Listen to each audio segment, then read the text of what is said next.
전도서 2장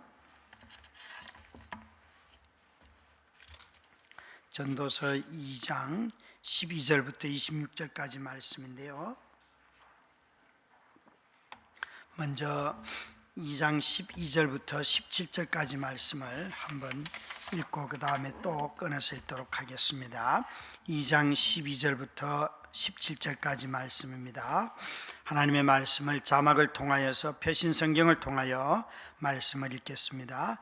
내가 돌이켜 지혜와 망령된 어리석음을 보았나니 왕 뒤에 오는 자는 무슨 일을 행할까? 이미 내가 보니 지혜가 우매보다 뛰어남이 빛이 어둠보다 뛰어남 같도다.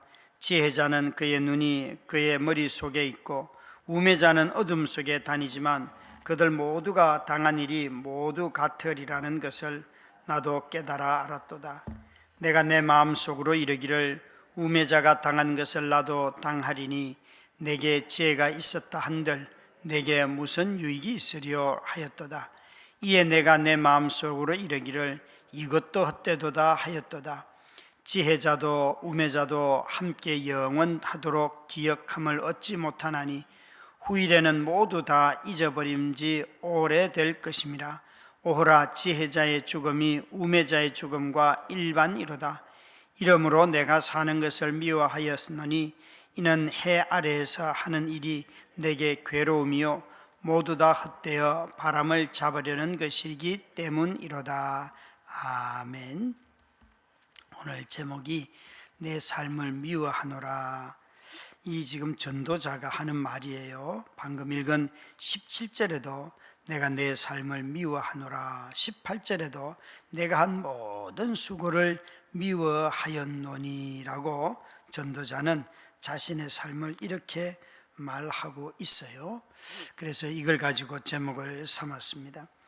우리가 전도서를 읽을 때 전도서는 참 이걸 어떻게 이해해야 하나라는 해석의 어려움들을 가져다 주죠. 그런데 우리가 전도서를 읽을 때 한번 삶에 대해서 햇빛이 막 쬐일 때도 있지만 비가 내릴 때도 있잖아요. 그죠? 그리고 막 연속적으로 어려움이 닥칠 때에 그때에 우리는 하나님을 많이 생각하게 돼요. 삶 자체가 얼마나 그 삶의 의미, 내가 지금까지 해왔던 일들이 내 어떤 새로운 일 앞에서는 아무런 도움이 되지 않는 이런 재난을 맞이할 때에 우리 삶이 얼마나 허무하게 쉽게 깨지는가, 얼마나 약한가 하는 것들을 아마 한번 기억해 보면서 이 본문들을 읽어보면 좋을 것 같아요. 2장 1절부터 11절까지는 보시면 여기에 이렇게 말합니다. 2장 1절에 보시면 나는 내 마음에 이르기를 자 내가 시험 삼아 너를 즐겁게 하리니 너는 낙을 누리리라 하였으나 여기에 놀랍게도 허무하다라는 말과 반대로 이 허물을 극복하기 위해서 이제는 즐거움을 추구해 봤다는 거예요. 즐거움을. 그래서 그게 나오는 모든 생각 3절에도 보시면 2장 3절에 술로 내 육신을 즐겁게 할까 하여 술도 한번 많이 먹어보았고요. 4절에는 보면 집을 짓고 포도원을 일구고 5절에 동산을 가꾸고 6절도 보면 못을 파기도 하고 7절에도 보면 노비를 사서 집이 막 사람이 늘어나고 그렇게 해요.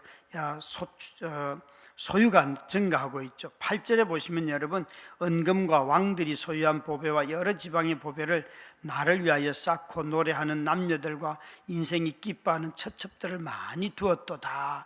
이러면서 자신이 이같이 창성하여 나보다 예루살렘에 있던 모든 자들보다 더 창성하니 내가 이전에 있었던 어떤 사람보다도 자신은 부유하고 즐거움이 많았고 소유가 많았고 집에서 일하는 사람도 여전히 많았다는 지혜도 그에게는 많았어요.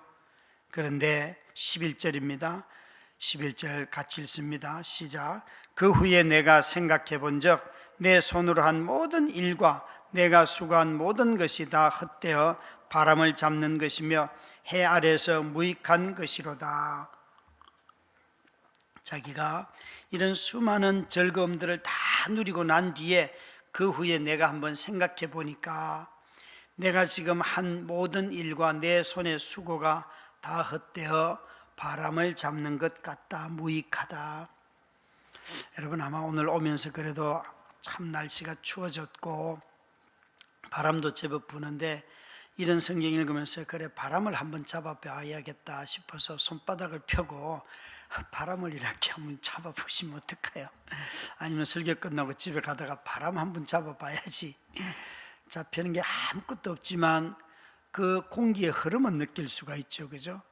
이 지금 전도자가 이 말을 하고 있어요. 내가 손으로 분명히 바람도 왔다가 가고 불고 흔들리고 때로는 내 피부에 느끼게 추위도 느끼고 다 하는데 내가 잡으려고 하면 안 잡힌다 이거예요. 근데 지금 언급한 우리가 너무 부러워하는 모든 것들도 다 내가 이걸 누리고 지나고 난 뒤에 쭉 돌아보니까 이 모든 것들이 다 무익하다. 참 이럴 때 약이 오르잖아요. 저와 여러분이 이렇게 살아본 적도 없는데 자기는 다 누렸으면서 온갖 즐거움은 다 누리고 했는데 우리는 대체로 상대적인 빈곤감 때문에 화가 날 때가 많잖아요. 나는 저걸 못 누리는데 저 사람은 누리고 있어요.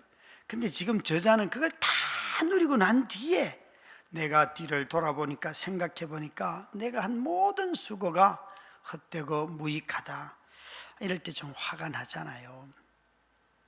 그런데 이 사람이 이 저자인 이 코헬렛이라고 하는 지혜자 내지는 설교자, 이 전도자, 우리 성경은 전도자로 번역했는데 일종의 가르치는 선생이에요. 그런데 이 지혜자 내지는 설교자가 그가 왜 삶을 이렇게 헛되다고 말할까? 이제 오늘 12절부터 있는 마지막까지의 말씀이 그 이유를 설명을 해요. 그러면서 다시 한번 자신을 돌이켜 봅니다. 12절에 보니까 그는 죽음 앞에서 나는 삶을 미워한다. 이게 첫 번째 12절부터 17절까지 말씀의 핵심이에요.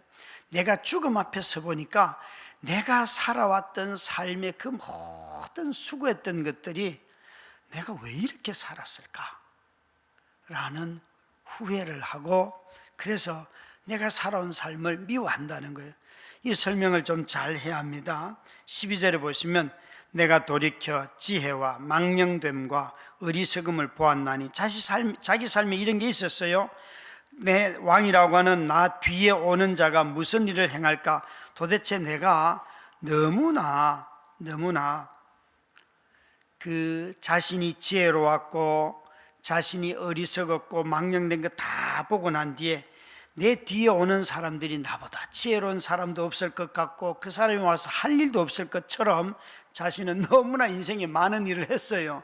그런데 내 뒤에 오는 사람이 무슨 일을 행할까 해서 그가 하는 걸 이렇게 돌아보니까 그도 하는 일이 여기 있는 오래전에 모든 사람들이 했던 일을 다 하고 있다는 거예요. 그래서 이 지혜자가 뭘 깨닫는가 하면 내가 보니까 13절이에요. 지혜가 우매보다 뛰어남이 빛이 어둠보다 뛰어남 같도다. 내 뒤에 오는 사람들이 나보다도 모자라는데 다 행하는 것이 내게도 망령됨도 있고 어리석음도 있지만 그래도 내가 참 지혜롭게 살았구나. 나는 빛에 살았구나. 저 사람들은 어둠 속에 사는구나.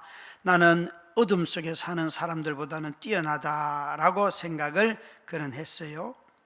그런데 14절에 보면 어둠 속에 살았든지 빛 속에 살았든지 그들 모두가 당하는 것이 똑같다는 것을 깨달아요. 무엇 앞에서? 죽음 앞에서.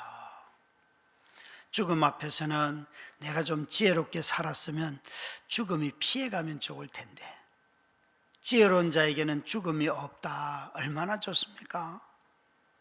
또 좀 정직하게 살고 성실하게 살고 그리고 자기 책임을 다하며 사는 사람들에게는 한 100살 뒤에 죽는다 뭐 이렇게 약속을 해 주신다면 얼마나 좋겠어요.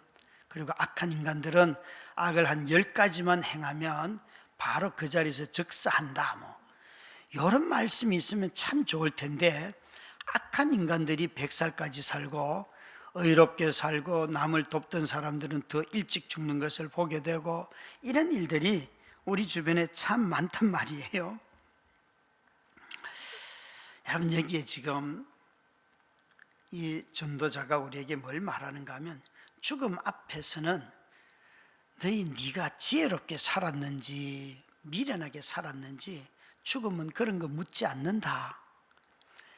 여러분, 어떤 사람의 무덤에 가서 그 무덤을 보면서 이 사람은 지혜롭게 살았을까 악하게 살았을까 판단하실 수 있겠어요? 누구도 못할 거예요. 그죠? 보이지 않아요. 죽음이라고 하는 것 가지고 만약에 말한다면 우리는 어느 누구도 누구의 삶을 더 낫다라고 말할 수 있는 게 아무것도 없어요. 마지막이 똑같기 때문에. 어제도 오전에 수락산을 이렇게 다녀오다가 일부러 코스를 긴 쪽의 길을 택해서 천천히 내려왔어요. 긴 코스를 오는데 중간에 보니까 안 다녔던 그 길에 어느 아마 가문에서 저 꼭대기부터 아래쪽으로 최소한 한 100m 정도의 그런 어떤 봉분을 위에서부터 아래까지 쭉 해놨더라고요. 맨 위에 아마 제일 어른이겠죠. 일찍 돌아가신 분이 있고 밑으로 내려오면서 봉분들이 쭉 많이 있어요. 그 비석 뒤에 가서 보면 이분이 뭘 했고 이런 걸 적어 놓잖아요. 대단한 위세를 보여주더라고요. 그래서 저는 가만히 그런 비석 보면서 그런 생각을 했어요.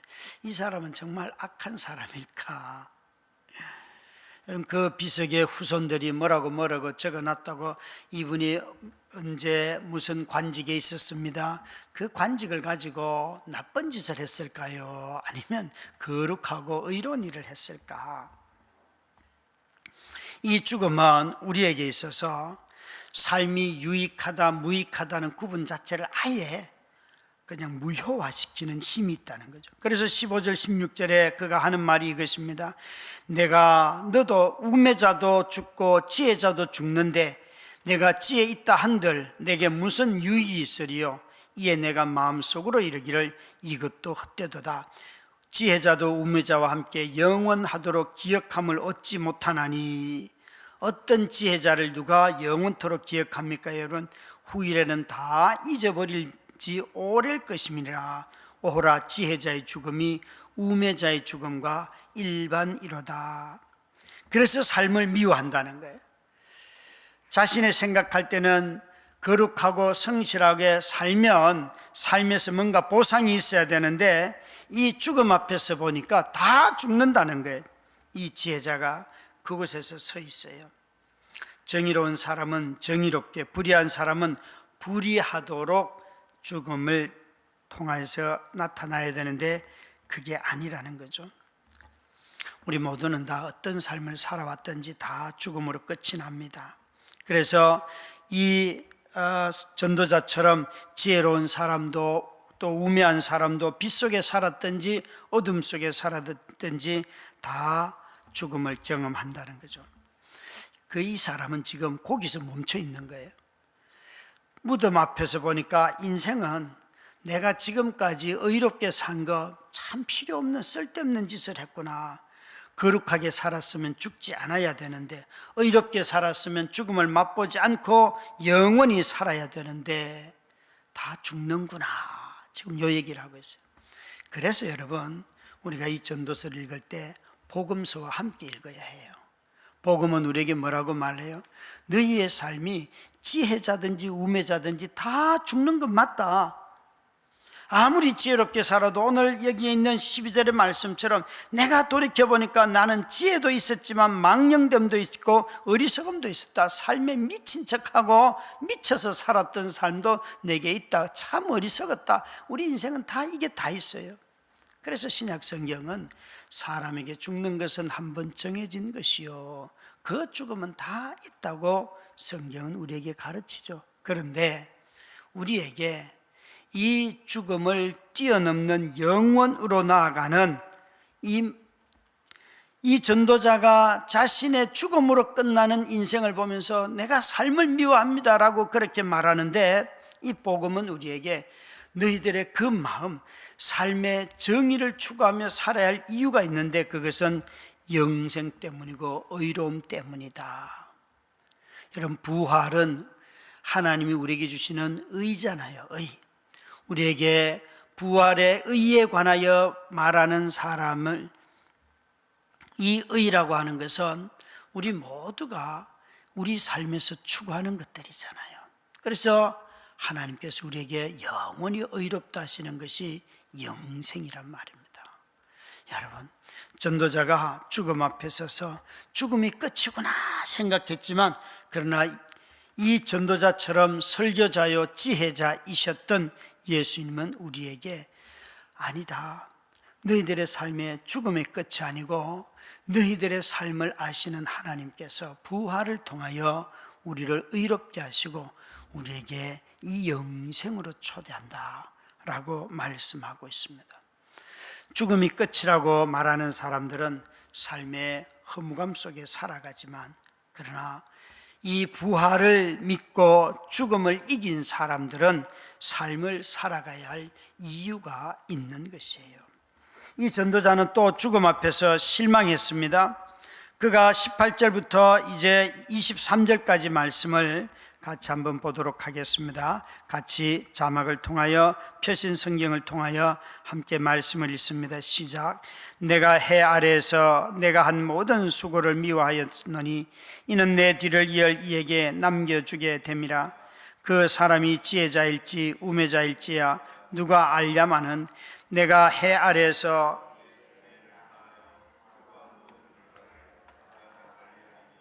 이것도 헛되도다. 이러므로 내가 해 아래에서 한 모든 수고에 대하여 내가 내 마음에 실망하였도다. 어떤 사람은 그 지혜와 지식과 재주를 다하여 수고하였어도 그가 얻은 것을 수고하지 아니한 자에게 그의 몫으로 넘겨주리니 이것도 헛된 것이며 큰 악이로다. 사람이 해 아래에서 행하는 모든 수고와 마음에 애쓰는 것이 무슨 소득이 있으랴. 일평생에 근심하며 수고하는 것이 슬픔뿐이라. 그의 마음이 밤에도 쉬지 못하나니 이것도 헛되도다. 아멘. 여기에 두 번째는, 이 구절은 자신이 죽음 앞에서 실망했다는 거예요. 왠가 하면 자신이 수고하여 새 아래 수고를 해가지고 자기 자녀들에게 유산을 물려줘 보니까 19절에 그 유산을 상속받는 자가 지혜자인지 우매자인지 알 수가 없다는 거예요. 이놈은 내가 한 수고처럼 수고하지도 않았는데 물려받았어요. 그것을 잘 관리할 자인지 아닌지 알 수가 없다는 거예요. 그래서 자기가 했던 모든 수고가 그냥 한 방에 다 날아가더라는 거예요. 여러분, 자녀들에게 유산을 물려주려고 하지 말고 자녀들에게 정말 하나님이 원하시는 성품을 물려주시길 바라요. 제발 좀 자녀들에게 재산 물려주려고 애쓰지 마시고 자녀들에게 좋은 성품을 물려주셔야 해요. 도둑질 안 하고 성실하게 살고 이런 거 가르쳐줘야지, 잔깨만 잔뜩 가르쳐주면 그런 아이들 나중에 이익 앞에서 다 무너집니다. 여기에 지금 전도자는 그거예요. 내가 헤아려 한 모든 수고에 대하여 내가 실망하였는데 내 재산을 상속받을 그 자식의 성품을 몰라서 나는 참 불안하고, 또 하나는 21절에 보니까 내가 수고해서 얻은 이것을 수고도 하지 않은 어떤 사람이, 이건 자식은 아닐 수도 있어요. 상속자는 아닐 수도 있어요. 세상의 이치를 보니까 전혀 수고도 안 한 사람이 내가 수고한 이것을 홀라당 다 자기 몫으로 가져가더라는 거예요. 이제 우리 대장동의 그 비리에 대해서 재판들이 막 이루어지고 있어요. 그게 핵심은 그 돈을 누가 가져갔는가예요. 누가 가져갔는가. 많은 보도들이 나오지만 결국 재판에서 밝혀질 것은 돈의 흐름이 밝혀지고 누가 돈을 가져갔는가 많은 얘기가 오가지만, 지금 재판에서 감옥에 있다가 풀려 나온 사람들이 저 사람이 몇 억 가져가기로 약속했고 어쩌고 저쩌고 막 얘기를 한다는 거 아니에요. 그래서 다시 천화동인 1호가 누구냐 이걸 한다는데, 그 뒤에 풀려 나온 김만배라는 분은 말을 아주 아낀다는 거죠. 왠가 하면 자기가 어떻게 말하는가에 따라서 자기 돈이 될 수도 있고 안 될 수도 있기 때문에 그렇다고 대부분의 비평가들이 얘기를 하더라고요. 여러분 가만히 한번 생각해 봐요. 우리가 이 세상을 살아가면서 말 한마디에 재산이 왔다 갔다 할 때가 있잖아요. 이전에 코롱, 지금은 그 회사 이름이 바뀌었는데 코롱의 그런 원단을 다루는 일에 저희 선배 한 분이 계셨어요. 이분이 그 원단을 이제 가지고 와가지고 업체들에게 나누어 주는 일들을 하는데, 가위질을 어떻게 하는가에 따라서 예를 들면 뭐 10cm, 20cm 아니면 1m 어디에 선을 그으라고 말하는가에 따라서 이게 억대가 될 수도 있고 아닐 수도 있다는 거예요. 그런 큰 기업들에게 있어서는 몇 센치, 몇 미리, 그게 엄청난 가격이 왔다 갔다 한다 그러더라고요. 그래서 자기에게 늘 와서 조금 더 주기를 그렇게 업자들이 많이 얘기를 했다는 거예요. 그러면서 김 목사, 내가 이 돈 다 내가 가졌으면 정말 엄청난 부자 됐을 거야. 그런데 그 선배는요, 너무너무 신실했는데 그 선배는 37에 아이 하나 두고 그만 폐암으로 죽었어요. 그 장례식장에 갔는데 뭐 할 말이 있겠습니까? 그리고 한두 해 정도만 그 형수님하고 교제를 했는데 그 다음에 정말 교제를 할 수가 없더라고요. 마음이 아프고 또 형수도 어색해하고 그래서 교제가 끊어졌는데, 여기 지금 지혜자가 이렇게 말해요. 내가 정말 이 수고를 얼마나 열심히 했는지. 22절에도 보면 사람이 해 아래 생하는 모든 수고와 마음에 애쓰는 것이 무슨 소득이 있으랴. 23절 일평생에 근심하며 수고하는 것이 슬픔뿐이라. 그의 마음이 밤에도 쉬지 못하나니 이것도 헛되도다. 사업을 해보신 분들은 밤에도 근심, 낮에도 근심, 지금 한 단계가 그 과정이 끝나고 난 뒤에도 근심, 또 막 이런 게 참 많잖아요, 그죠? 그러니까 정말 밤낮 애써서 수고하고 했는데 자신이 그 소득을 누리지 못하고 잃어버린다는 거예요. 누군가 가져간다는 거예요. 삶을 여러분 우리 모두가 다 얼마나 목적을 가지고 소득을 얻기 위해서 밤낮 없이 얼마나 일을 열심히 합니까? 지금도 직장에 가 있는 남편들 보면 정말 얼마나 연말에 또 그 평가, 그리고 한 해 동안 했던 사업의 결과가 나는가 안 나는가, 그것 때문에 얼마나 마음 졸입니까? 그래서 누군가는 그런 소득을 가지고 오락을 즐기기도 하고 문화생활도 하고 기분 전환도 하지만, 그러나 이런 것들이 죽음 앞에 서면 기분 전환이고 뭐고 아무것도 안 되고, 심지어 내가 얻었던 소득을 자녀에게 물려줬더니만 그 자녀들이 감당도 하지 못하셔서 그만 탐욕에 눈이 멀고 오히려 그게 도둑질이 되고 그걸 허비하고 그냥 다 써버리고 없어요. 또 그게 아니면 정말 이웃에 있는 삼촌이 다 홀라당 빼앗아 가거나 아니면 직장에 있는 다른 사람이 그냥 가져가거나, 참 그런 일들이 있잖아요. 어린 자녀들을 위하여 돈을 맡겼는데 그 부모님이 죽으면서 맡긴 돈을 친척이 다 가져가고 자녀들은 혹독한 고생을 하는, 아버지의 해방 일지에도 보면 그런 게 나와요. 우리 인생에 이런 일들이 있다는 거죠. 그러니까 여기에 저자는 이렇게 말하는 거예요. 죽음 앞에서 내가 실망했습니다. 사랑하는 우리 성도 여러분, 저와 여러분이 인생의 죽음 앞에서 내 수고가 내 자녀들에게 재산을 물려준다면 이 아이들이 이것을 내가 수고할 때 그 인생을 신실하게 살아가면서 벌었던 그 방식으로 아이들이 그 재산을 관리하며 살까? 아니면 야, 우리 엄마 아빠가 돈 물려줬는데 나도 한번 뽀대나게 써야지, 그러면서 그냥 막 쓰다가 다 잃어버릴까? 아니면 자기가 수고도 안 했는데도 그게 그냥 노예가 되어가지고 누구한테든지 얼마나 인색하게 대하는지, 자기 부모에게조차도, 재산을 물려준 부모에게조차도 인색하게 대할 수도 있잖아요. 죽음 앞에 섰을 때에 소득이 내가 그동안 수고해서 번 그 모든 이익이 내게 유익한 게 무엇일까? 저자는 물으면서 죽음 앞에서 실망했다 이거예요. 내가 이만큼 재산을 물려줬으면 나를 좀 알아봐주고 내가 죽고 난 뒤에 그래도 묘라도 잘 써주고 해야 되는데 그러지 아니하였고, 또 내가 죽고 난 뒤에 어떤 놈이 저걸 다 가져갈까? 누가 가져갈까? 이름도 모르는 사람이 가져간다는 거 아니에요. 글쎄요, 여러분, 제가 교회를 개척하고 제일 부러워하는 것 중에 하나가 요 위에 올라가면 코타브레드라고 빵집이 있습니다. 그 집이 어느 날 저한테 그 건물주 되시는 분이, 목사님 여기 그냥 교회 10억 전세 가지고 들어오셔서 전세로 살다가 이 건물 사세요, 그런 제안을 장로님이 하셨었어요. 그래서 우리 젊은 집사님들에게 야, 우리 저기 전세 10억 한대 갑시다 그랬더니만 그런 돈이 어디 있어요? 그래가지고 그때는 안 갔는데, 지금은 그게 정말 한 60억 해요. 이전에도 그럴 또 비슷한 기회가 있었어요.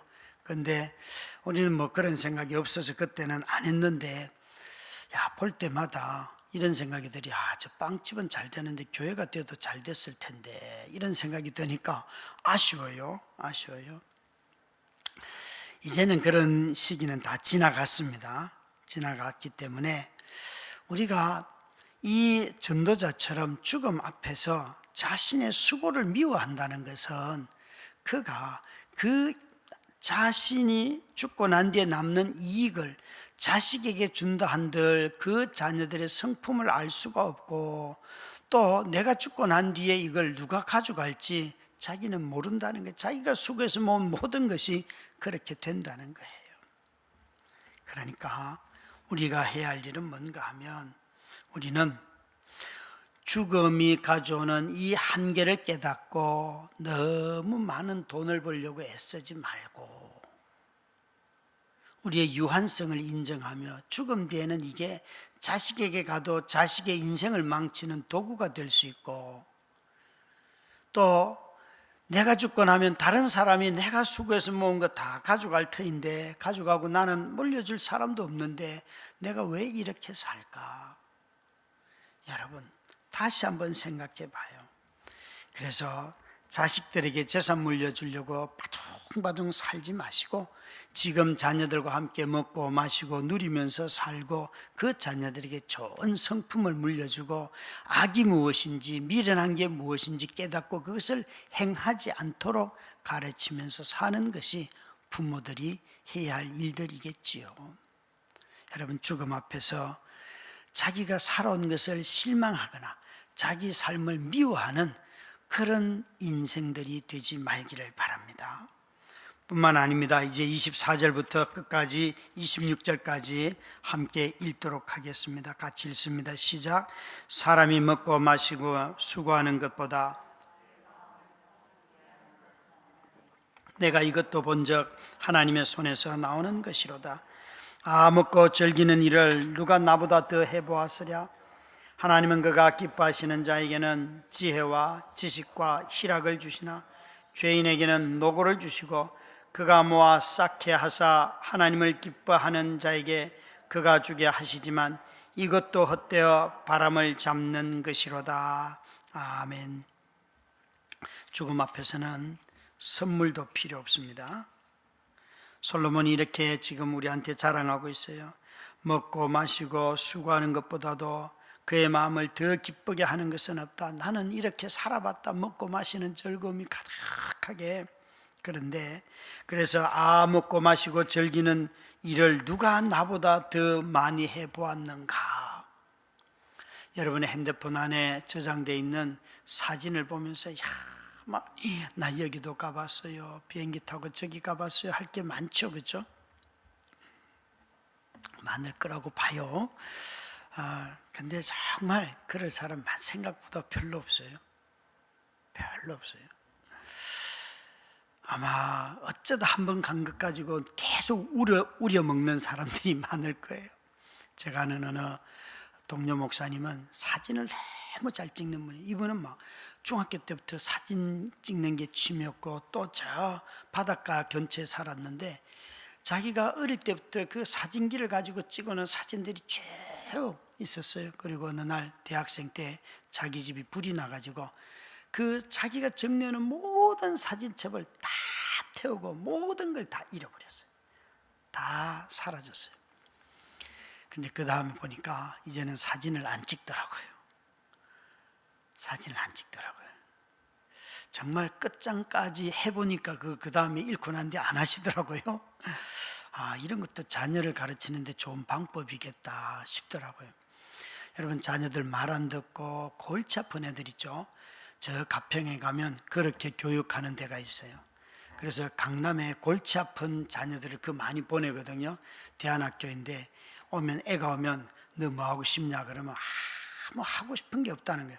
또 아니면 너 뭐 하고 싶냐 그러면 게임을요. 그래 그러면 나가자 그러고는 저 춘천 시내 가서 컴퓨터 PC방을 아예 주인한테 빌려달라고 해요. 얘는요 이 자리에서 얘가 일어날 때까지 가만히 두십시오. 절대 못 일어나게 하시고, 그래서 애가 핥도록 그냥 가만히 둔다는. 근데 보통 이렇게 하면 한 2, 3일 하면 애들이 지겨워가지고 이제 온대요. 그러면 아니라고, 너는 더 해야 된다고. 그동안 못한 게 얼마나 많은데 엄마 눈치 보면서 그거 못했지 않냐. 그러고 붙잡아 놓는다는 거예요. 애들이요 정말 일주일이 안 되어서 고개를 절레절레 흔들면서 이제는 안 해도 된다 그런대요. 그럼 그때부터 교육이 된대요. 기가 막힌 분이. 그런데 이분의 인생이 그랬어요. 이분이 그냥 거의 뭐 깡패처럼 살았는데 그 군대 가서 또 나중에 어려운 일을 당하고 난 뒤에 사람이 변했는데 정말 아무 인생의 의미를 모르는 그 중고등학생들을 데리고 와가지고 뭘 하는가 하면 군대에서 하는 일을 그대로 삽을 한 자루 주면서 야 저기에 웅덩이를 파라. 네가 쏙 들어갈 만큼. 그 웅덩이 파잖아요. 파고 나면 이제 메워라. 근데 애들이요 이거 하다가 애들이 변한대요. 여러분, 똑같은 일을 무의미하게 하기도 싫은데 반복해봐요. 그게 얼마나 지루하고 힘든 일인지. 그러면서 육체적인 노동을 하고 반복되는 일을 통해서 자신의 삶에 뭔가 깨달음이 있다는 거예요. 우리 한국에 그래도 나이를 오래 사신 분이 김형석 철학 교수님이시잖아요. 그분의 자녀 교육에 대한 권면 중에 여러분, 저는 이 말이 너무 중요하다고 생각하는데, 우리 한국의 부모들은 자녀들이 실수하고 실패할 기회를 안 주고 대신 다 실수 안 하고 실패 안 할 기회만 주고 자신들이 다 하기 때문에 아이들이 실패하고 실수하고 난 뒤에 스스로 선택하는 것을 배워가야 되는데 그걸 가르치지 못한다는 거예요. 자녀를 교육할 때는 반드시 실수하고 실패하는 것을 통해서 아이들이 자신감을 얻는다는 거예요. 그리고 어떻게 사람을 분별하는 법도 알게 되고 일하는 법도 깨닫게 되고 리더십도 생기고, 진짜 그 말 맞습니다. 여러분, 우리는 너무 자주 우리가 마치 모든 선물들을 다 주면 이것 가지고 삶을 만족하고 즐거워하고 그럴 것 같지만, 이 지금 전도서 저자는 그런 모든 누려본 것, 다른 사람의 기쁨이 되는 것, 다른 사람이 죄인들이 모은 재산까지 하나님이 다 나에게 선물로 주셔서 내가 누려봤는데 그렇게 하는 것조차도 이것도 헛되어 바람을 잡는 것과 같다 그랬어요.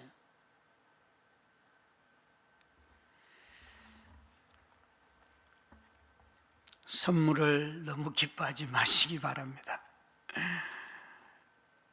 또 연말이 되면 남편 승진하는 거, 그런 건 너무 기뻐하지 마시기 바랍니다. 승진 못해도 그 남편 자존심 좀 상하더라도 여보, 당신이 나가서야 자존심 좀 상해도 일해서 우리가 수고한 것 가지고 먹고 사니까 우리 기뻐해야지, 그 정도로 해야지. 승진이 목표가 되면 직장생활 못하지요.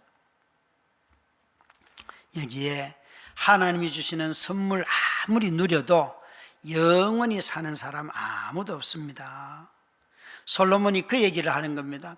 하나님이 나에게는 지혜도 주고 이렇게 많은 기쁨도 주고 또 선물도 수없이 받아봤다. 그 솔로몬이 등극하였을 때 가져왔던 선물들 한번 헤아려 봐요. 얼마나 많습니까?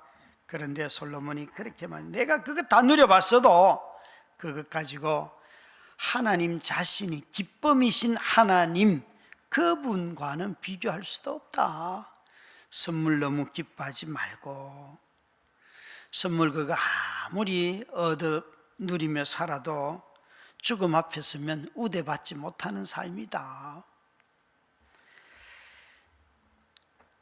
그래서 이 저자가 말을 하는 거예요. 여러분, 전도서는 죽음 앞에 서 보면 우리가 무엇이 가장 기쁘게 하는지를 깨닫게 하는데 단 하나예요. 하나님 자신밖에는 없는 거예요. 우리가 하나님께로 돌아가는 거죠. 우리 모두가 다 다시 한번 내 삶을 전도자의 눈으로 죽음 앞에 서서 무덤에서 내 삶을 보면서 나는 정말 무엇 때문에 이렇게 수고하며 살고, 무엇 때문에 이를 애를 쓰며 용을 쓰며 살고, 무엇 때문에 악착같이 모으려고 하고, 그렇다고 해서 헤프게 쓰라는 건 절대 아니잖아요. 나는 무엇 때문에 선물을 하나 주면 그렇게 기뻐하고 그럴까?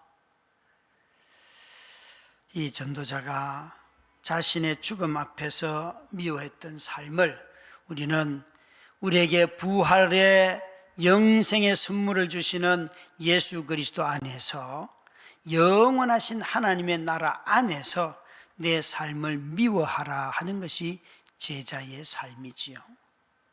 제자들을 향하여서 너희가 나를 따르려거든 너 자신을 미워하고 너의 형제 자매를 미워하고 너의 재산들을 버리고, 그게 바로 부활을 아는 제자들의 삶이라는 거예요. 그래서 초대교회 제자들은 그 부활을 알았기 때문에 자신들의 소유에 매이지 아니하였고 소유를 함께 나누어서 같이 사람들이 살 수 있도록 해줬어요. 여러분, 교회가, 한국교회가 지금 이 연세가 많으신 분들이 많아졌는데 재산 많은 교회는 쉽게 찾을 수 있습니다. 그런데 어린 자녀들이 없고 청년들이 없어요. 어제도 한 1,500명 모이는 교회에 어느 목사님을 한 분 배웠는데 그 교회의 청년부가 우리 교회 청년부보다 더 작다는 거예요. 이런 일들은 비일비재합니다, 여러분. 비일비재합니다. 우리가 다시 한번 우리에게 있는 것 가지고, 한국교회가 가진 것 가지고 정말 이 어려운 때에 이웃에게 나누어 준다면, 교회가 소유한 땅들 팔아가지고 어려운 사람들 집 지어주면 어떻게 될까요? 저에게 그런 땅이 있었어야 되는데 애석하게도 제게는 없다는 거예요. 네. 정말 여러분, 어떤 일이 벌어질까요? 교회 공동묘지 다 팔아가지고 어려운 주변의 이웃 사람들 도와주면 어떤 일이 생길까요? 말로는 있잖아요. 맨날 그 전도대회 때만 한 생명이 천하보다 귀합니다 그러는데 진작은 천하보다 귀하다는 그 생명을 얻기 위해서 자신들이 너무 많은 걸 가지고 있어요. 여러분, 하나님 앞에 다 혼날 날들이 올겠죠. 내 삶을 미워하는 것은 죽음 앞에서 내가 죽어야지만, 제자들처럼 죽어야지만, 그리스도 안에서 내가 죽어야지만 삶을 미워하게 되고 우리는 부활의 삶을 살아가는 것입니다. 저와 여러분이 이 삶을 다 누리시기를 주의 이름으로 축원합니다. 우리 함께 세상의 유혹 시험이, 이 찬양하고 한두 가지 기도 제목 놓고 기도하고 난 뒤에 우리 11시 40분에 같이 식사의 교제